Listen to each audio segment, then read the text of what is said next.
Now, NewsNation contributor, Republican Denise Gitsham, and Democratic strategist Kyon Shroth. Thank you both for being here on a holiday. Denise, let's start with you.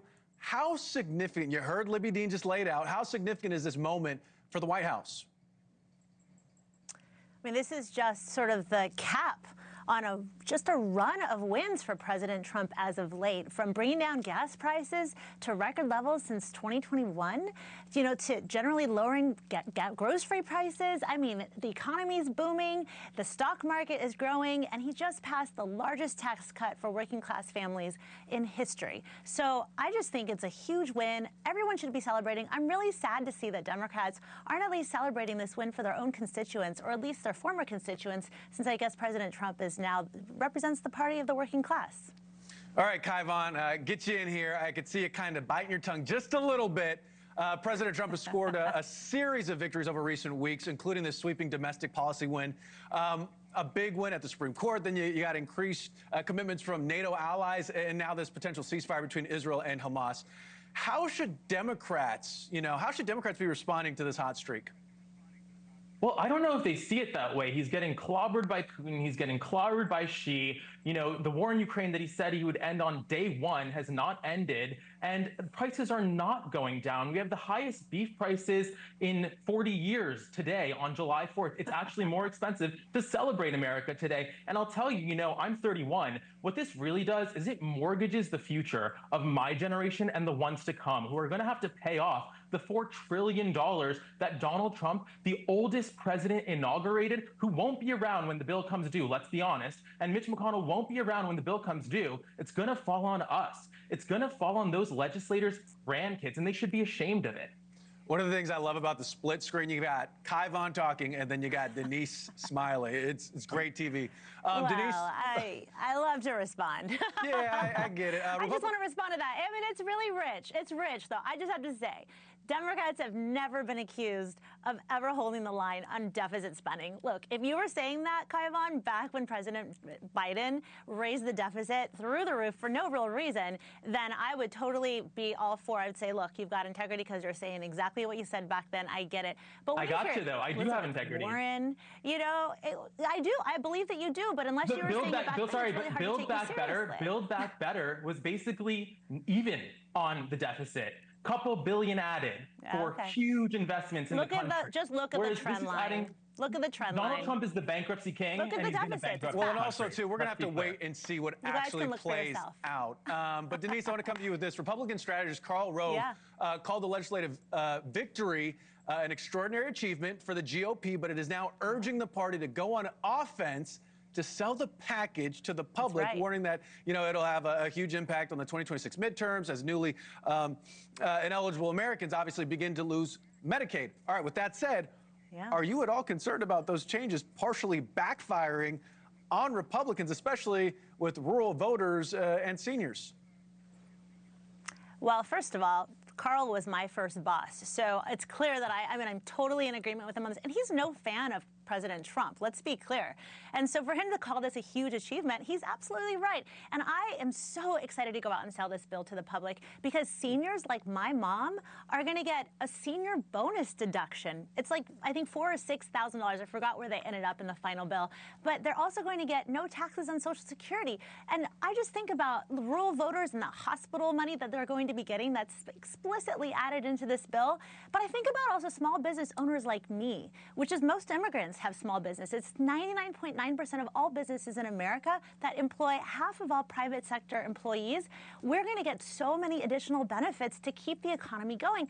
In addition to all the benefits for families, newborns, children, you name it. And again, back to the working class voters, the no taxes on tips, which I've never seen a single Democrat propose.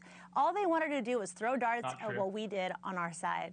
Kyon, DNC Chairman Ken Martin, he's been very open, to say the least, about how his family is depending on Medicaid and SNAP. During his childhood, he released a statement saying this. I'm going to throw it up here.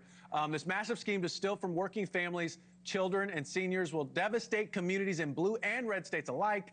Had this bill passed when I was growing up, I would not be here today. how can Democrats effectively, appeal to red states or red state voters who depend on Medicaid and then other social safety net programs in 2026? Well, Joe Biden and Kamala Harris provided Wi-Fi to rural Trump voters, and Donald Trump is taking away hospital access from those same voters. Hundreds of rural hospitals will close because of this bill. And just to let you know how big and bad this bill is for Trump and Republicans in midterms, why is he signing it at 5 o'clock on a holiday weekend, bringing in the military, having all this distraction, 500 things going on? It's a news dump because it's wildly unpopular. Only 38% of Fox News voters like this bill. That tells you something. Denise, Listen, I hear you oh laughing. My goodness, I love it. I love it. This is the biggest birthday gift we could ever give to Americans. I mean, just to even hear that, it just explains why Democrats have completely lost the media cycle. They do not understand the importance of symbolism. They don't understand anything about celebrating our country. In fact, in most Democratic cities, they're not even celebrating 4th of July. They're busy protesting instead of joining us and celebrating what makes America really exceptional and unique and a draw for people like my parents who are immigrants who came here to support the American dream. I am celebrating alongside you, too. So, Denise, I'm going to go here with this question.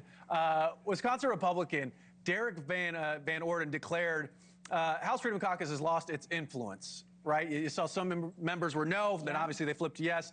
After a small group of fiscal hardliners ended up voting for the bill despite pledging not to support changes made in the Senate over deficit increases. Listen to what Freedom Caucus Chairman Andy Harris said about how the White House got the group to yes, and then I'll get your response on the other side.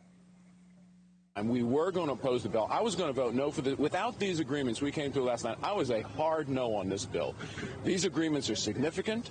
It'll become obvious over the next few months how we've got the administration to move in a direction that mitigates a lot of the issues with the Senate bill.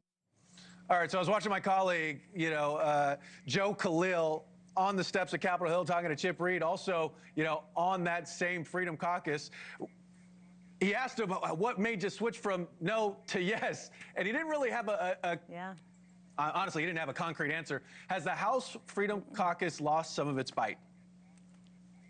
I sure hope so. The House Freedom Caucus is to most of us Republicans as what the progressive wing of the Democratic Party is to them today. And I get it. I feel the pain of the Democratic Party, 60% of whom want a more moderate stance on the issues, but they have this crazy wing, the Mamdani wing of the party that continues to hijack and stop their own party from moving forward in a way that really serves all Americans. And that's what the House Freedom Caucus has been for us. I don't really see anything of significance that Andy Harris is saying. All I see is a lot of backpedaling and trying to save face. The reality is they got rolled, and they will continue to get rolled because they are still the party of no, and I was embarrassed about them back when they were in charge. And I'm embarrassed about those people being in our party now. All right, Kyon, we started with Denise. We're going to end with you. Go ahead, my friend. It's a holiday.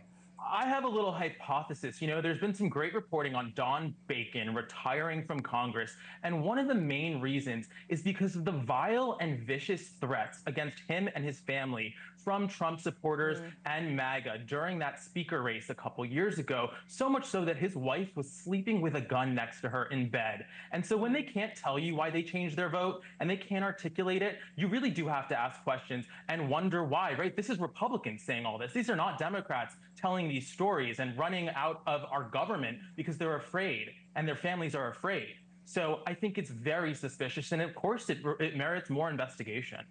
All right, Denise Gitsham, Kyon Shroth, both of you, thank you for being here. I appreciate it on a holiday. Thank you.